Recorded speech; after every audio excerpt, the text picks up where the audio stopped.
أما بعد فقد قال الله تبارك وتعالى يا أيها الذين آمنوا اتقوا الله وكونوا مع الصادقين صلوات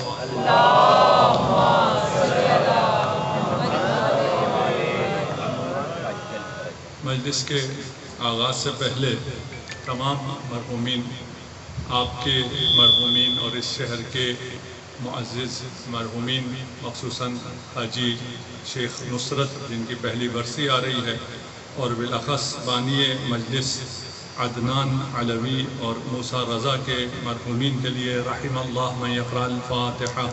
بسم اللہ الرحمن الرحیم۔ الحمدللہ کی دو مناسبتیں ہیں، اور ہم سب مکتب امام جعفر صادق علیہ السلام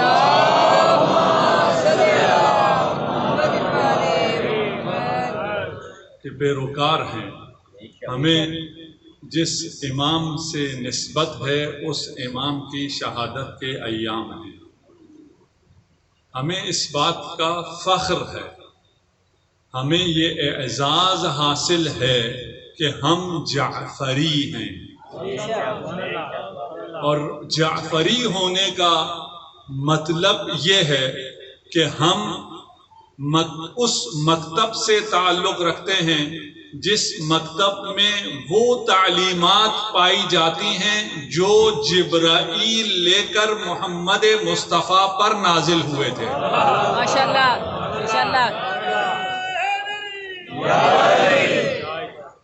ہو سکتا ہے باہر جو ہمارے سننے والے انہیں سمجھ میں نہ آتا ہو کہ یہ ویسی تو اہل بیت کے ماننے والے ہیں، حسین کو رونے والے ہیں اور علی کا نعرہ لگانے والے ہیں، کہلاتے جعفری کیوں ہیں؟ ہماری مجلسوں میں ذکر علی کا ہوتا ہے، ہم حسین پر گریہ کرتے ہیں، مکتب جعفری کیوں ہے؟ اور امام جعفر صادق علیہ السلام سے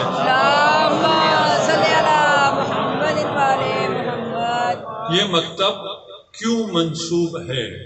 خیر، اسے سمجھنے کے لیے بہت وسیع مطالعہ بھی چاہیے اور بہت بڑے حوصلے کی بھی ضرورت ہے، جو ابھی اس مجلس کے پاس نہیں ہوگا۔ اتنا ہم عرض کر دیں کہ یہ جو نسبت ہے یہ مجاز مرسل ہے، یعنی آپ جز کا نام لیتے ہیں اور کل کا ارادہ کرتے ہیں۔ ہم نام ایک امام کا لیتے ہیں لیکن ارادہ سب کا کرتے ہیں، اس لیے کہ ہم ان کے ماننے والے ہیں جہاں اولنا محمد، اوسطنا محمد، آخرنا محمد، کلنا محمد۔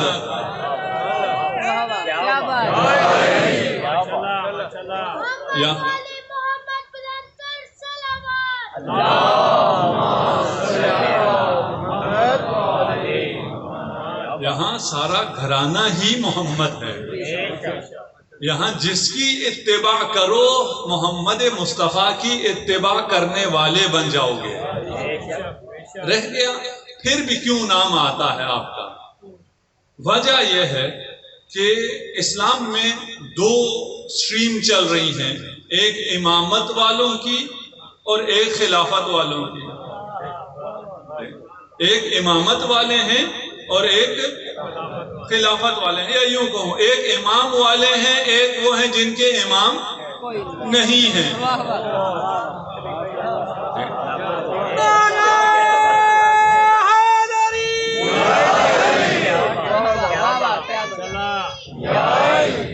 یہ جو وہ لوگ ہیں جن کے امام ہی نہیں ہیں، جو امامت کو مانتے ہی نہیں ہیں، اچانک ان کے ہاں امام بننا شروع ہو گئے۔ ایک دور آیا جو امامت کو نہیں مانتے وہ کہنا شروع ہو گئے فلان ہمارا امام اعظم ہے۔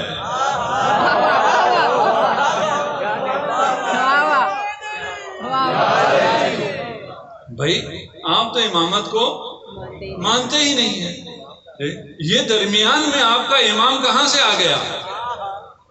اس کا مبدا کیا ہے، یہ کس سلسلے سے ہے، اس کا علم کہاں سے ہے، اس کو کیوں تم امام مان رہے ہو؟ بات پہنچ رہی ہے؟ کیونکہ ایک دور میں کچھ لوگوں نے، مسلمانوں نے امام ماننا شروع کر دیے بغیر کسی سلسلے کے، بغیر کسی بات کے، بغیر کسی علم کے، بغیر کسی فضیلت کے کچھ لوگوں کو امام ماننا شروع کر دیا۔ اس دور میں ہمارا جو امام موجود تھا، جس کا تسلسل موجود ہے، جس کی اولاد آج تک موجود ہے، جو ہدایت کا ایک مسلسل سلسلہ ہے، جو ہدایت کا الہی نظام ہے، اس وقت جو نمائندہ برحق الہی امام تھا وہ امام جعفر صادق علیہ السلام۔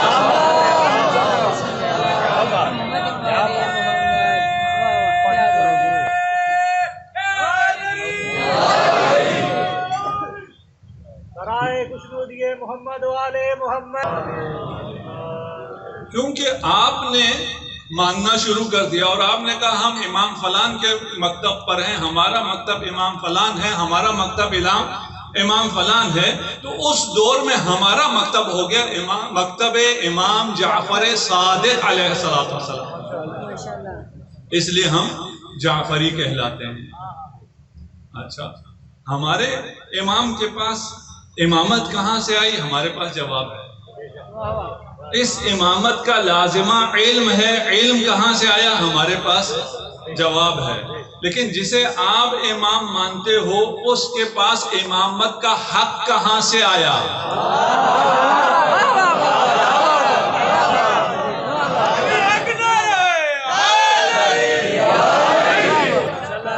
امامت کرنے کا علم اس کے پاس کہاں سے آیا؟ اسے دیکھنا پڑے گا، ماننا پڑے گا، سوچنا پڑے گا، ایسے ہی تو نہیں ہو سکتا۔ آپ ہم سے پوچھیں، ہم آپ کو بتا سکتے ہیں کہ ہمارے جسے ہم امام مانتے ہیں اور ہر دور میں وہ امام موجود ہے، انما انت منذر ولکل قوم ہاد، ہر زمانے میں امام ہوتا ہے، ہر زمانے میں ہادی ہوتا ہے۔ اگر آپ سے پوچھیں آپ کا ہادی کون ہے، شاید آپ کہیں کہ ہمارے ہادی رسول خدا ہیں۔ آیت کہہ رہی ہے انما انت منذر، آپ انذار کرنے والے ہیں، آپ بتانے والے ہیں، رہنمائی کرنے والے ہیں، بلاغ مبین کرنے والے ہیں۔ امام دوسرا ہوگا، آپ امام کی رہنمائی کرنے والے ہیں، لیکن ہر قوم کو امام کی ضرورت ہے۔ آج بھی قوم زندہ ہے یا نہیں ہے؟ یا تو قوم ہی نہیں ہے۔ وَلِكُلِّ قَوْمٍ ہاد، ہر قوم کا امام ہوتا ہے۔ یا تو آج کوئی قوم ہی نہیں ہے، یا ایسی قوم ہے جس کا امام ہی نہیں ہے۔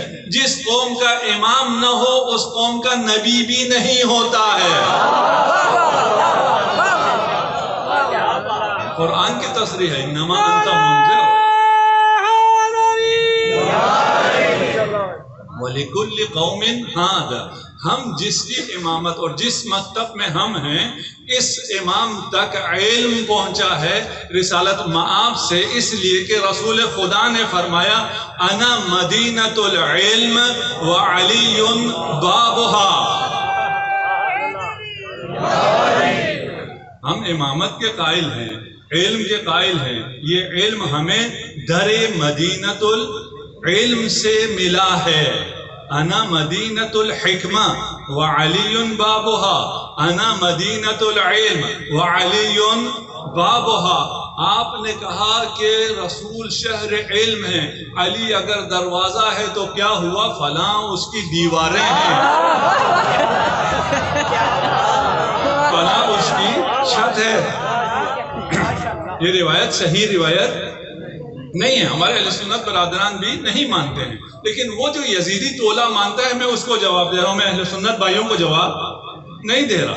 جو یزیدی ٹولہ اس قسم کی بات کرتا ہے اور غلط احادیث پھیلاتا ہے، اسے میں بتاتا ہوں کہ شہر علم کا اگر دروازہ ہو، یہ شہر علم ہے، امام بارگاہ شہر علم ہے، اور اس امام بارگاہ کو عالم دستیاب ہے۔ مولانا آپ کے ابھی اعلان ہو رہا تھا نا، آپ کے یہاں پر قرآن کا درس ہوگا، احکام کا درس ہوگا، عقائد کا درس ہوگا۔ کیوں؟ اس لیے کہ یہ شہر علم ہے۔ اس کے دروازے سے جو آئے گا اسے علم ملے گا۔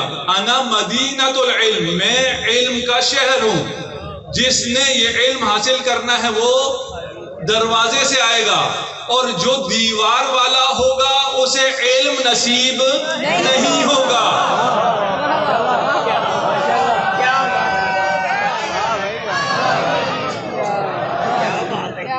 وہ دیوار سے جا لگے گا، اسے شہر علم سے کچھ نصیب نہیں ہوگا۔ اگر دیوار کے پاس جاؤ تو وہ یہ کہے گا یہ ہذیان بک رہا ہے۔ یہ دیوار کا کام ہے علم سے روکنا۔ یہ دیواروں کا کیا کام ہے؟ غیر کو اندر آنے نہ دینا۔ اگر دیوار کے پاس جاؤ گے تو غیر بن جاؤ گے، دروازے سے آؤ گے تو اپنے ہو جاؤ گے۔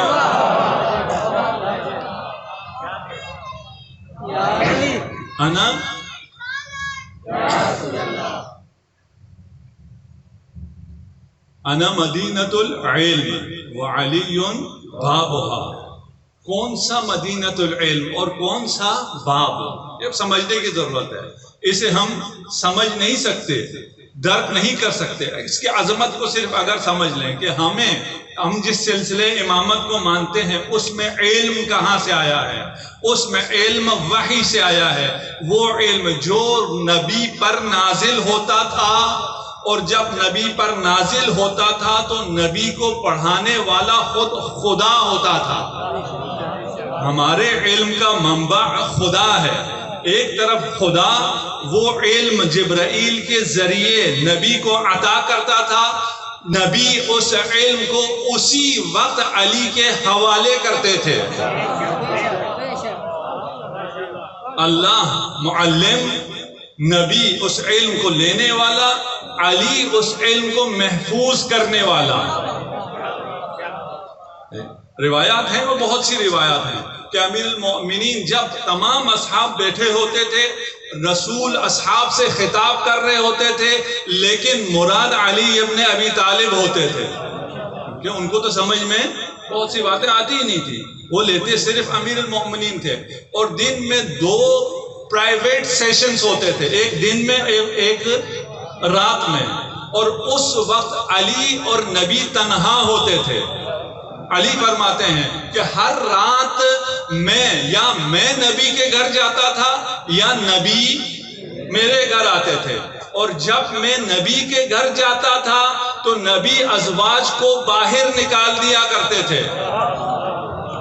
اسرار خدا درخور ہر بی سر و پا نیست، ہر بی سر و پا لائق اسرار خدا نیست، کہ یہ اسرار الہی ہیں، تم اس کے لائق نہیں ہو، باہر چلے جاؤ۔ ام سلمہ روایت کرتی ہیں کہ ایک رات رسول خدا، اور یہ ہر رات کا واقعہ تھا، رسول خدا تشریف فرما تھے، میری باری تھی، علی تشریف لائے، اور دونوں میں طویل سرگوشی شروع ہوئی۔ میں بار بار پوچھتی رہی اب میں آ سکتی ہوں، اب میں آ سکتی ہوں۔ رسول خدا نے فرمایا نہیں، آپ نہیں آ سکتی ہیں۔ اور پھر جب آذان صبح کا وقت قریب آیا تو پھر آ کر ام سلمہ نے کہا اب تو صبح کی آذان بھی قریب آ گئی ہے۔ رسالت مآب نے اجازت دی اور فرمایا کہ جبرائیل نازل ہوا تھا، میرے ایک طرف جبرائیل بیٹھا تھا، ایک طرف علی بیٹھا تھا۔ حکم خدا تھا کہ جیسے جبرائیل سے لو ویسے علی کے حوالے کرو۔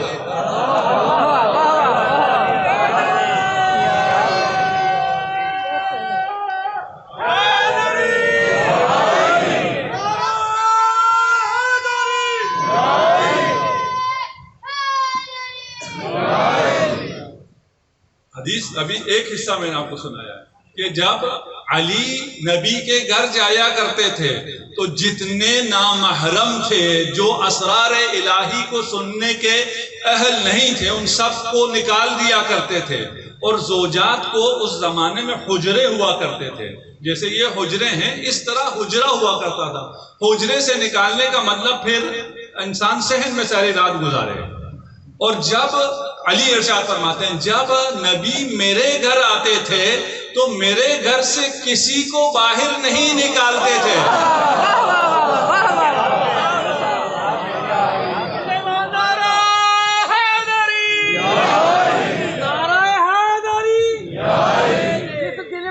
ہم نے یہ علم حاصل کیا ہے، ہم نے ائمہ سے حاصل کیا. ائمہ کے پاس یہ علم کہاں سے تھا؟ ائمہ کے پاس مصحف فاطمہ ہوا کرتی تھی، کتاب علی ہوا کرتی تھی.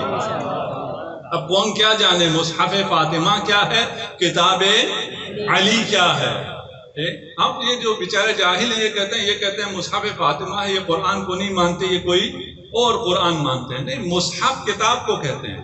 اور ہماری روایات بہت واضح روایات ہیں کہ جب رسالت مآب کی رحلت ہوئی تو جبرائیل نازل ہوا جناب سیدہ پر، اور نازل ہوا کرتا تھا، اور آپ کو جناب سیدہ کو جناب ختمی مرتبت کا جنت میں مقام اور ان کی کیفیت سے آگاہ کرتا، اور آپ کی ذریت کے ساتھ قیامت تک ہونے والے واقعات سے آگاہ کرتا. کوئی کم منزلت نہیں ہے. رہ گیا کہ کوئی محدثہ ہو سکتی نہیں ہو سکتی، یہ اور علمی بحث ہے، اور اس کو ہمارے پاس ان کا جواب بھی موجود ہے. یعنی جب جبرائیل آتا تھا اور کلام کرتا تھا جناب سیدہ سے، جناب سیدہ اس کلام کو سنتی تھی اور املا کرواتی تھی، اور علی ابن ابی طالب اسے لکھتے چلے جاتے تھے. اس کتاب کو مصحف فاطمہ کہتے ہیں. اس کتاب کو مصحف فاطمہ کہتے ہیں. ایک جملے میں آپ کو بتا دوں فاطمہ کون ہے.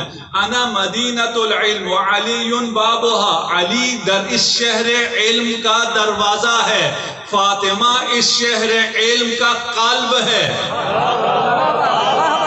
کیا بات ہے. عظمت جناب سیدہ سلام اللہ علیہا صلوات اللہ علیہا بآواز بلند صلوات. اللہم صلی علی قلب اس مرکز ادراک کو کہتے ہیں جہاں سے ساری چیزوں کو آپ درک کرتے ہیں، سمجھتے ہیں، علم حاصل کرتے ہیں. وہ قلب کون ہے؟ جناب سیدہ فاطمہ الزہرا سلام اللہ علیہ. صلوات پڑھتے محمد. اللہم صلی علی برائے خشنودی ہے جناب سیدہ طیب.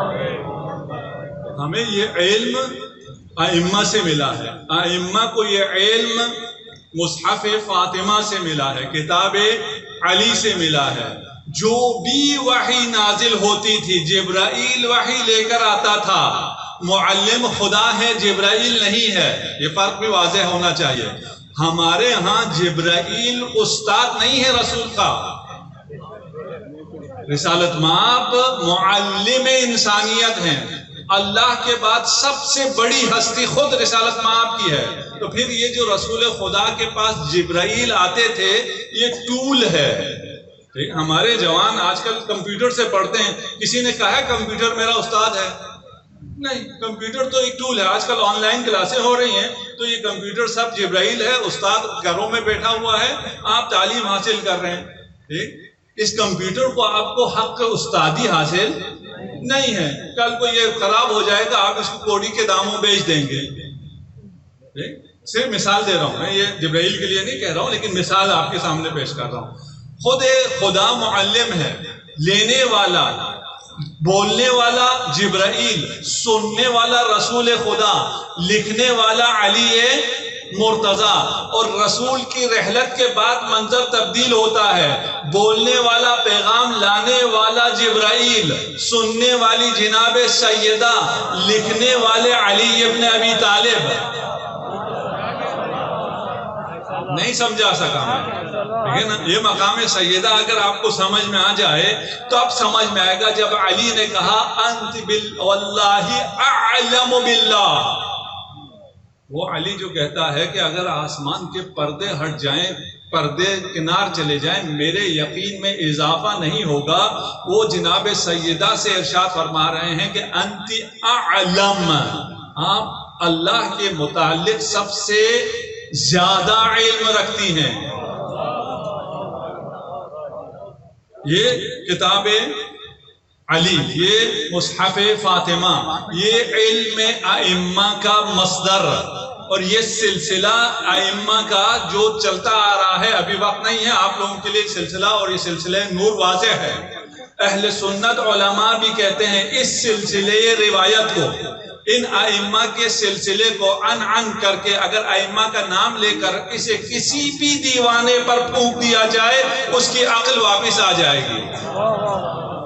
سلسلہ تو ذہب، کوئی بھی سیکٹ، کوئی بھی فرقہ اس کے مقابلے کا کوئی راویوں کی سند پیش نہیں کر سکتا ہے۔ ہم تو اس سلسلے سے احادیث کو لینے والے ہیں، ہم اس سلسلے میں موجود ائمہ کو امام ماننے والے ہیں۔ ہم تو واضح ہو کہ کیوں جعفری ہیں۔ ہم جعفری اس لیے ہیں کہ ہم امام جعفر صادق سے احکام لیتے ہیں۔ آپ کسی اور سے احکام کیوں لیتے ہیں؟ اس تک کہاں سے علم آیا ہے؟ تو آپ کہتے ہیں کہ ان کے استاد بھی امام جعفر صادق ہی تھے۔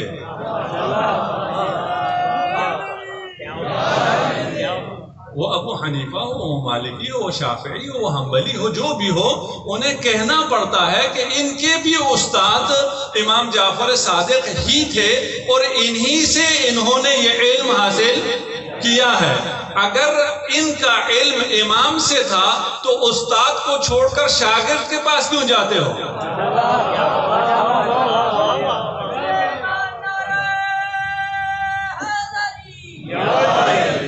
ممکن ہی نہیں ہے۔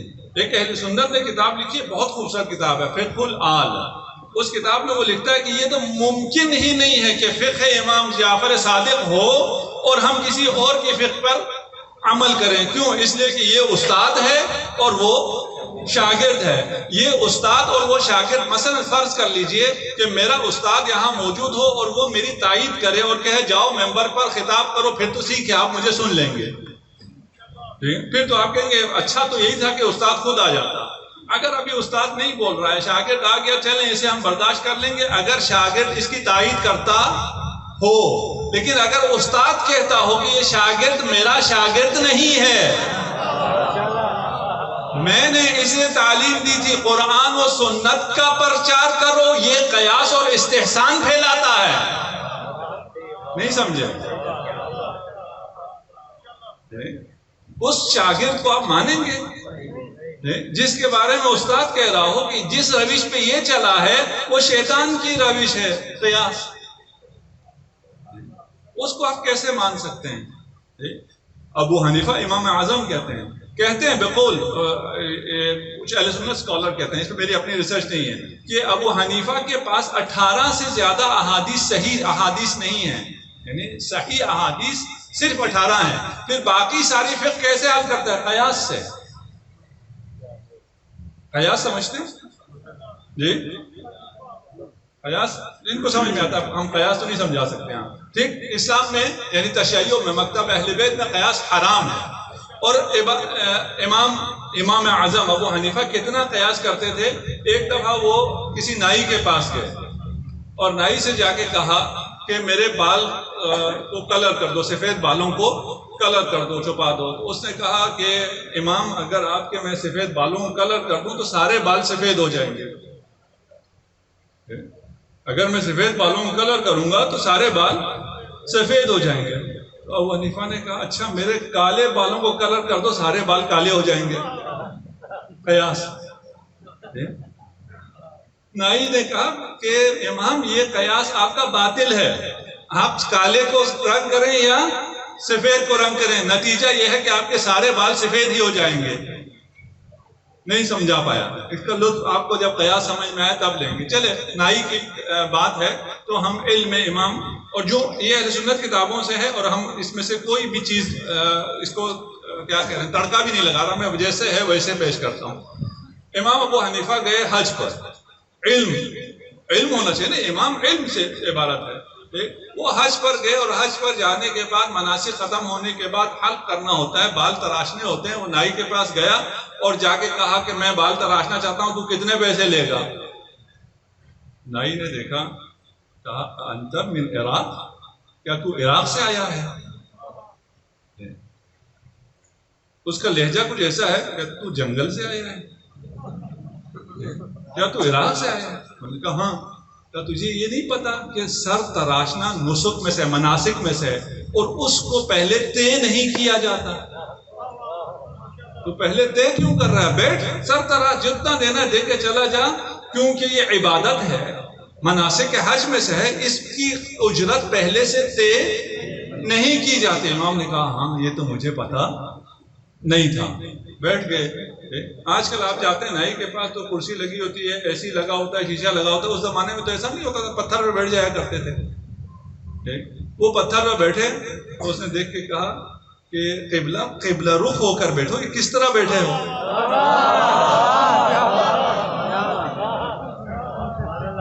اس نے کہا اچھا اس کے لیے قبلہ رخ ہونا پڑتا ہے؟ ہاں قبلہ رخ ہونا پڑتا تھا۔ اچھا مجھے تو یہ پتا نہیں تھا۔ اور پھر اس نے اپنا بایاں حصہ آگے بڑھا دیا، کاٹو۔ نائی نے کہا پہلے دایاں حصہ کاٹا جاتا ہے۔ انہوں نے بایاں حصہ کیوں بڑھا دیا؟ اس نے دایاں حصہ آگے کر دیا ابو حنیفہ نے کہ چلو جی تم ادھر سے کاٹنا شروع کرو۔ انہوں نے کہا اب خاموش ہی رہنا ہوگا، یہ بڑا خطرناک نائی ہے۔ دیکھ اب یہ خاموش ہے۔ اس نائی نے دیکھا، کہا ابو حنیفہ خاموش کیوں ہو؟ یہ عبادت ہے، تم حج میں ہو، تمہاری زبان پر تسبیح ہونی چاہیے، تکبیر ہونی چاہیے۔ یہ امام ہے، ہاں جو بیٹھا ہے وہ امام ہے۔ ہم کسے امام کہتے ہیں؟ ہم اسے امام کہتے ہیں جو تمام انسانیت کو تعلیم دے۔ ہم اسے امام کہتے ہیں جو کسی غیر معصوم کے سامنے زانوئے تلمس خم نہ کرے، جو علم لدنی رکھتا ہو، جو کسی کا محتاج نہ ہو، وہ امام ہوتا ہے۔ اور یہ امام آپ خود لکھ رہے ہیں کہ وہ حج پر گئے ہیں، اس کو مسئلہ پتہ نہیں ہے۔ پہلا مسئلہ کیا پتہ نہیں ہے؟ کہ اجرت طے نہیں کرنی ہوتی۔ دوسرا مسئلہ یہ پتہ نہیں ہے کہ قبلہ رخ ہو کر بیٹھنا ہے۔ تیسرا مسئلہ یہ پتہ نہیں ہے کہ دائیں حصے سے پہلے شروع کرنا ہے۔ چوتھا مسئلہ یہ پتہ نہیں ہے کہ خاموش نہیں رہنا ہے۔ یہ سب مکمل ہو گیا، وہ پیسے دے کے چل پڑا تو اس نے کہا کہاں چلے؟ کدھر جا رہے ہو؟ کہا بس اپنے خیمے جا رہا ہوں۔ کہا سنت یہ ہے کہ جب سر تراش ہو تو 2 رکعت یہاں نماز پڑھو۔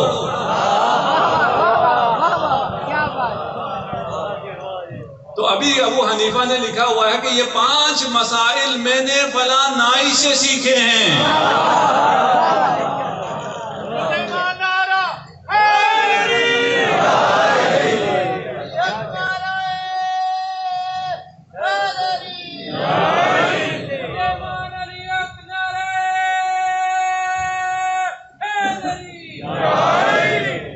اب آپ کی مرضی ہے، آپ جس مرضی کو امام مان لیں۔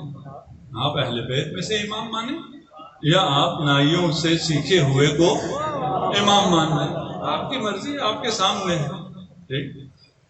ہم اس لیے جعفری ہیں کہ ہم امام جعفر صادق علیہ السلام سے احکام کو لیتے ہیں، معارف کو لیتے ہیں، دین کو لیتے ہیں، توحید کو لیتے ہیں، رسالت کو لیتے ہیں، امامت کو لیتے ہیں اور معاد کو لیتے ہیں۔ اور ہم میں سے کوئی اگر یہ دین امام سے نہ لیتا ہو، امام کا جو 2 سال پڑھا ہوا، امام خود امام کے پاس 2 سال پڑھا ہوا، لیکن امام کی لائن پر اگر نہیں ہے تو ہم اس کو نہیں مان سکتے ہیں۔ صرف 2 سال پڑھے ہوئے کو ہم نہیں مانتے ہیں۔ شیعہ وہ ہوتا ہے جو 2 سال پڑھے ہوئے کو نہیں مانتا ہے۔ شیعہ وہ ہوتا ہے جو نائیوں سے جس نے علم حاصل کیا ہو اسے امام نہیں مانتا ہے۔ اور اگر ہمارے ممبروں پر جاہل بیٹھ جائیں اور ہم دین جاہلوں سے لینا شروع کر دیں تو پھر امام جعفر صادق کے پیروکار نہیں ہیں، تعارف نہیں ہے۔ لیکن یہ ممبر علم کا ممبر ہے، اس ممبر کی عزت ہے، توقیر ہے، ذمہ داری ہے۔ اور ہم امام جعفر صادق کے ماننے والے کا مطلب یہ کہ ہم علم کے ماننے والے ہیں. ہم ایسے ویسوں کو مان سکتے ہی نہیں ہیں. ہم ایسے ویسوں سے علم نہیں لے سکتے, دین نہیں لے سکتے, عقائد نہیں لے سکتے. ہم صرف امام سے لیں گے, اور جس کو امام کے احادیث کا علم ہوگا صرف اسی سے لیں گے. اس میں سے بھی جو عالم ہوگا صرف اسی سے لیں گے, ہر کسی سے نہیں لیں گے. کیوں؟ اس لیے کہ ہمارے ہاں قیاس نہیں ہے, استحسان نہیں ہے کہ جس کی جو منہ میں آیا بول دے اس کے ہم فتویٰ پہ عمل کریں. ایسا مکتب اہل بیت میں نہیں ہوتا ہے. یہ مکتب علم ہے, مکتب فقاہت ہے, مکتب دیانت ہے. اس مکتب کی توقیر کو جانو, اس مکتب کی عزت کو جانو. اب رہ گیا, کچھ لوگ یہ سوال کرتے ہیں کہ اگر امام جعفر صادق اس دور میں تھے جب بنی امیہ کمزور ہو گیا تھا تو آپ نے قیام کیوں نہیں کیا؟ آپ نے قیام کیوں نہیں کیا؟ آپ نے انقلاب برپا کیوں نہیں کیا؟ میں عرض کرتا ہوں, امام نے قیام بھی کیا اور امام نے انقلاب بھی برپا کیا. لیکن امام کا قیام اور امام کا انقلاب علمی انقلاب تھا. امام نے شعور بیدار کیا. امام نے آج تک جتنی علمی ترقی ہے, تمام کی تمام علمی ترقی دینی ہو یا دنیاوی ہو, سب امام جعفر صادق علیہ السلام کی عطا ہے.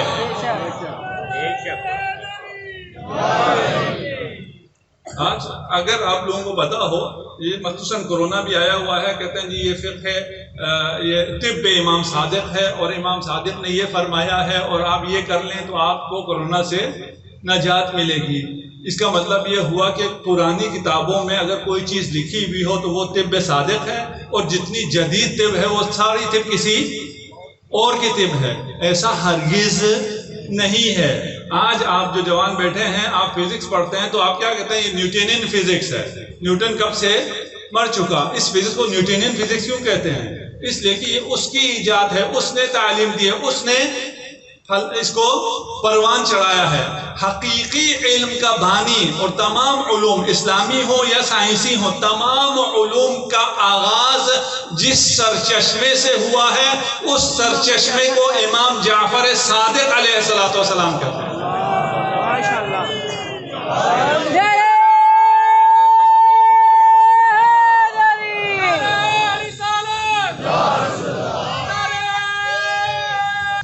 امام نے انقلاب برپا کیا, علمی انقلاب. اس کے بعد آج تک جو کچھ آپ کے پاس ہے, اگر آپ ادھر کتاب خانہ ہے ہونا چاہیے, یہ شہر علم ہے نا, یہاں کتاب خانہ ہونا چاہیے. آج بات کر رہے تھے یہاں کیا کیا چیزیں ہونی چاہیے, اس میں سے ایک اہم ترین چیز کتاب خانہ ہے. اس کتاب خانے میں کیا ہونا چاہیے؟ ہمارے پاس احادیث کی کتابیں ہونی چاہیے, ائمہ کا کلام ہو چاہیے. اگر آپ ائمہ کا کلام احادیث کے مجموعے کے پاس جائیں, اس کے 8 حصے کریں, 8 میں سے 6 حصے امام جعفر صادق علیہ السلام سے ہیں. اتنا عظیم ذخیرہ امام آپ کو دے کر گئے ہیں, اس سے بے خبر رہنا ممکن نہیں ہے. بس امام نے قیام کیا. ہاں, بنی امیہ کمزور ہو رہی تھی. اب وقت نہیں رہا, نہیں تو میں اس کو کھول کر بیان کرتا, آپ کو سمجھ میں آ جاتا. لیکن جب بنی امیہ کمزور ہو رہی تھی اور بنی عباس نے اقتدار پر قبضہ کیا, اس دوران جتنے لوگ تھے اس میں 40 مخلص لوگ پیدا نہیں ہوتے تھے. 40 مخلص. واقعہ آپ کے پیش نظر ہے کہ جب خراسانی نے آگے کہا آپ قیام کیوں نہیں کرتے, امام نے کہا تندور میں کود جا. امام آپ قیام کیوں نہیں کرتے؟ خراسان میں 2 لاکھ لوگ آپ کی فالوئنگ کے لیے تیار ہیں, آپ کے شیعہ 2 لاکھ موجود ہیں. امام نے فرمایا تندور میں کود جا. امام تندور میں کود جا. امام نے فرمایا میں ضمانت دیتا ہوں تجھے کچھ نہیں ہوگا, تندور میں کود جا. اس نے اپنے ہاتھ پاؤں دیکھے, امام کی طرف دیکھا, ہلا اپنی جگہ سے نہیں. دوسرا صحابی وارد ہوا, امام نے کہا تندور میں کود جا. وہ جیسے آیا ویسے ہی تندور میں چلا گیا, نہ امام سے ضمانت مانگی. امام نے ارشاد فرمایا اگر میرے پاس ایسے 40 افراد ہوتے جو میری بات کو مانتے. یہ ابھی آج ہمارے زمانے کے امام کے دل پر کتنا بڑا داغ ہوگا. ہیں تو بہت شیعہ کہلانے والے، لیکن میرے حکم پر تندور میں کودنے والے کتنے ہیں؟ تندور میں کیا کودیں گے؟ ہمیں تو چھوٹی چھوٹے جو احکام ہیں وہ بہت بھاری لگتے ہیں. جہاں کوئی تکلیف نہیں ہوتی وہ احکام ہمیں بھاری لگتے ہیں. کتنا درد ہوگا. بنی امیہ کا آخری دور، اور اس آخری دور میں مروان ثانی الملقب بالحمار، حمار سمجھتے ہیں؟ گدھا. مروان بنی امیہ کا آخری بادشاہ جس کو حمار کہتے تھے. اب حمار کیوں کہتے تھے میں واقعہ بتاتا ہوں، لیکن یہ جو بنی امیہ والے یزیدی جو ہیں وہ کیا کہتے ہیں، ان کی بھی ذرا بڑی خوبصورت منطق ہے اس پہ. وہ کہتے ہیں ہاں یہ مروان ثانی حمار اس کا لقب تھا، لیکن یہ اس لیے تھا کہ وہ بہت بہادر تھا. اچھا، جو بہت بہادر ہے اسے گدھا کہتے ہیں؟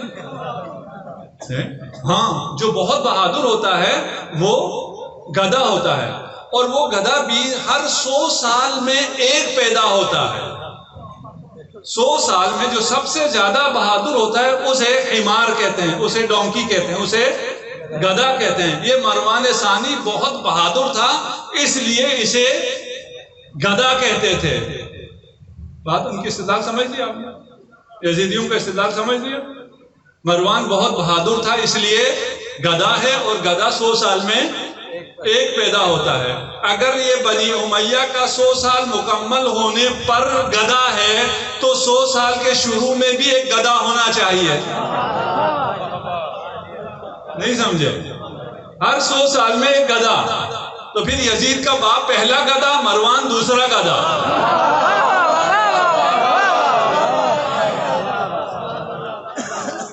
یہ ہم ان کی بات کر رہے ہیں. وہ کہتے ہیں ہر 100 سال میں، کیونکہ حضرت عزیر کا گدھا 100 سال بعد زندہ ہوا تھا، اس لیے جو سب سے بہادر ہوتا ہے 100 سال میں خدا ایک گدھا پیدا کرتا ہے. یہی تو تمہارا اور ہمارا فرق ہے. 1400 سال گزر گئے ہیں، ہمارے پاس 14 امام ہیں، تمہارے پاس 14 گدھے ہیں. چمن چمن کلی کلی علی علی علی علی، نگر نگر گلی گلی علی علی علی علی، کل ایمان نعرہ حیدری. ہمیں ایمان امام کے احکامات کو ماننا ہے. ان اللہ و ملائکتہ یصلون علی النبی یا ایھا الذین آمنوا صلوا علیہ وسلموا تسلیما. صلوات پڑھ دیں محمد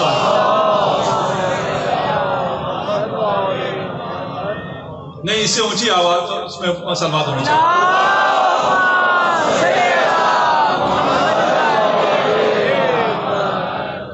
خدا درود بھیجتا ہے، فرشتے درود بھیجتے ہیں، مومنین بھی درود بھیجتے ہیں. خدا کا درود بھیجنا رحمت کا نازل کرنا ہے، فرشتوں کا درود اس رحمت کو پہنچانا ہے، مومنین کا درود رحمت کی دعا کرنا ہے. اسی طرح ہے، ٹھیک ہے نا. اب اونچی آواز میں آپ نے درود تو پڑھ دیا، اس کے بعد آخری جملہ کیا ہے؟ آخری جملہ کیا ہے؟ یہ تسلیم. کوئی تسلیم ہے؟ ٹھیک ہے نا. ہم کتنے تسلیم ہیں؟ جتنی بلند آواز میں درود پڑھتے ہیں اس سے بلند کردار میں تسلیم ہونا چاہیے.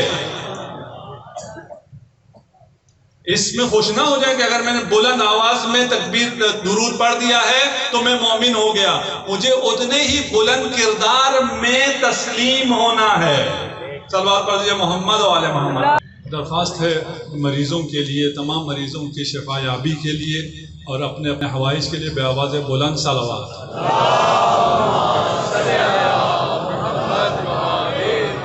ہم مکتب امام جعفر صادق کے ماننے والے ہیں.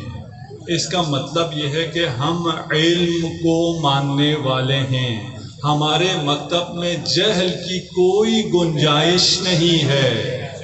2 سال پڑھے ہوئے کی بھی گنجائش نہیں ہے. نائیوں کے پاس سے لیے ہوئے علم کی گنجائش نہیں ہے. ہمارا امام وہ ہے کہ آج کی ترقی یافتہ دنیا کے تمام علم بھی اس کے علم کے سامنے حقیر ہیں.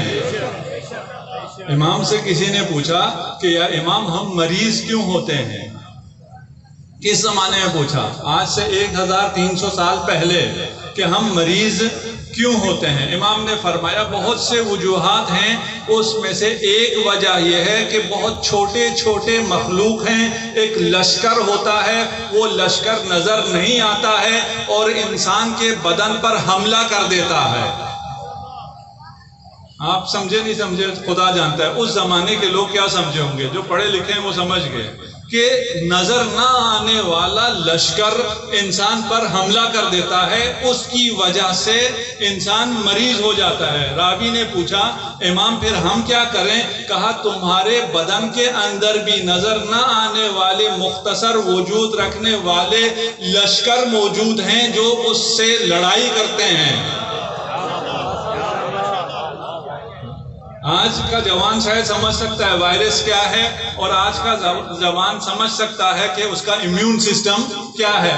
امام نے ایک جاہل شخص کو اس زمانے میں سارا امیون سسٹم سمجھا دیا.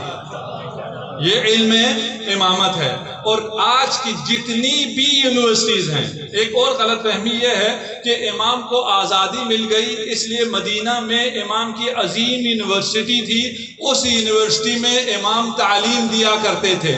یہ غلط فہمی ہے.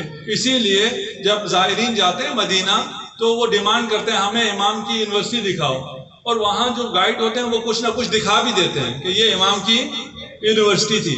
نہیں، امام کے پاس کوئی یونیورسٹی نہیں تھی، کوئی مکتب نہیں تھا، کوئی مدرسہ نہیں تھا، کوئی مسجد نہیں تھی، کوئی لائبریری نہیں تھی، کوئی لیبارٹری نہیں تھی، کچھ بھی نہیں تھا. اور جس کے پاس کچھ بھی نہیں تھا، جسے آزادی نہیں تھی، جس کے پاس ممبر نہیں تھا، اس نے ایسا انتظام کیا کہ نہ فقط مدینہ میں یونیورسٹی قائم کی، قیامت تک اس کرے خاکی پر جتنی دانشگاہیں، جتنے درسگاہیں، جتنی یونیورسٹیاں بنتی رہیں گی، سب کا سرچشمہ اسی یونیورسٹی کو قرار دیا جا سکتا ہے جو امام جعفر صادق علیہ السلام کی یونیورسٹی ہے.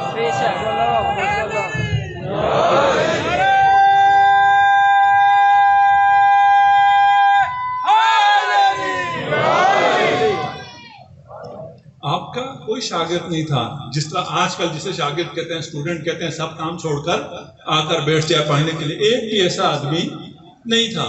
آپ کو بازار میں آتے جاتے، مسجد میں، حج میں، طواف کے دوران گفتگو کی آزادی تھی بس. اور اسی آزادی میں جو چند کلام دے کر وہ علم عطا کر دیتے تھے جو دنیا والے لیبارٹریز اور لائبریریز اور فیکلٹیز اور پتہ نہیں کس کس کے ساتھ نہیں کر سکتے. یہ امام ہوتا ہے، اسے امام کہتے ہیں. اس کو کہتے ہیں کس کے پاس علم لدنی ہے. امام وہ ہائپوتھیسس دے دیتے تھے جس کے بعد راہیں خود کھلتی چلی جاتی تھی. اور یہ علم کا انداز، تعلم کا یہ انداز امام نے امیر المؤمنین سے سیکھا تھا. جب امیر المؤمنین نے ارشاد فرمایا کہ رسول خدا نے مجھے 1000 باب تعلیم کیے ہیں اور ہر باب میں سے 1000 باب کھلتا ہے. جس کے پاس ایسا علم ہے وہ مکتب جعفریہ کا امام ہو سکتا ہے. اور ہم اگر اس مکتب کے ماننے والے ہیں تو ہم صرف اور صرف امام کی ہی اتباع کر سکتے ہیں. امام کے علاوہ کسی کی اتباع نہیں کر سکتے. اور کچھ جاہل ہم میں سے کہتے ہیں ہم امام کی تقلید کرتے ہیں. استغفر اللہ. تقلید تو مجھ جیسے گناہگاروں کی جاتی. تقلید کا مطلب پتہ کیا ہے؟ تقلید کا مطلب یہ ہوتا ہے کہ میں نے اپنی زنجیر کسی اور کے گلے میں ڈال دی. تقلید میں نے اس کی زنجیر گردن پر اپنی ذمہ داریاں ڈال دی ہیں. مجھے نہیں پتا امام نے کیا فرمایا ہے. میں کسی ایسے شخص سے جس کا علم، جس کا تقوی، جس کا کردار یہ بولتا ہو کہ یہ امام کا نمائندہ ہے، اس کی زبان نہیں، اس کا کردار، اس کا علم، اس کی فقاہت اس بات کی گواہی دیتی ہو، اور تمام علماء خبرا اس بات کی گواہی دیں کہ فلاں عالم ہے تو میں اپنی ذمہ داری کی زنجیر اس کے گلے میں ڈال دیتا ہوں کہ اگر کل کو غلط نکلے تو تو جواب دینا، میں جواب دہ نہیں ہوں۔ میں امام کی تقلید نہیں کر سکتا ہوں، اس معنی میں آپ کہہ سکتے ہیں امام کی تقلید نہیں ہوتی ہے، امام کی اطاعت ہوتی ہے۔ امام کے قدموں میں جان نثار کرنا ہوتا ہے۔ امام سے پوچھا نہیں جاتا ہے کہ میں تندور میں کیوں جاؤں، تندور میں جانے کا آپ کو کیا فائدہ ہوگا، تندور میں جاؤں تو میں سلامت رہوں گا یا نہیں رہوں گا۔ امام کی تو اطاعت ہوتی ہے، اطاعت امام کا راستہ تقلید ہے، اور تقلید علماء کی ہوتی ہے، کیونکہ ہم مکتب فقہ امام جعفر صادق، مذاق نہیں ہے فقہ امام جعفر صادق، اس میں ایک بھی قیاس نہیں ہے۔ میرے پاس وقت نہیں رہا کہ میں بیان کروں کہ اہل سنت صحاح میں 6000 احادیث ہیں، ہمارے نماز کے احکام میں 16000 حدیثیں ہیں۔ کوئی مقابلہ مقایسہ ہی نہیں ہے، یہ علم کا مکتب ہے، علم کے مکتب میں علماء کی اتباع ہوتی ہے۔ اس لیے کہ ہم نے یہ جو نماز پڑھتے ہیں، اس نماز کے واجبات کو، ارکان کو، مبطلات کو سمجھنے کے لیے ہمیں وہ شخص چاہیے جو 16000 احادیث پر احاطہ رکھتا ہو، تب آپ کے 5 وقت کی نماز کا مسئلہ حل ہوتا ہے۔ اور اگر آپ در علم سے دور چلے جائیں تو آپ کو مکتب اہل بیت نصیب نہیں ہوگا۔ کوئی مذاق نہیں ہے، علم کے ذریعے امام ملے گا، علم کی اتباع میں عالم ملے گا۔ اگر علم کی اتباع نہ کرو تو پھر عالم نہیں ملے گا۔ ہماری دعا ہے انشاءاللہ خدا ہمیں سچے پیروکاروں میں قرار دے، جو امام محمد، امام باقر اور امام جعفر صادق علیہ السلام کے مکتب کے پیروکار ہوں، آپ کے احکام کو ماننے کے لیے تیار ہوں، اور آپ کے احکام کو بچانے کے لیے، نافذ کرنے کے لیے اپنی جانیں دینے کے لیے قربان ہوں۔ وقت آ گیا، اور جیسے آپ نے کہا کہ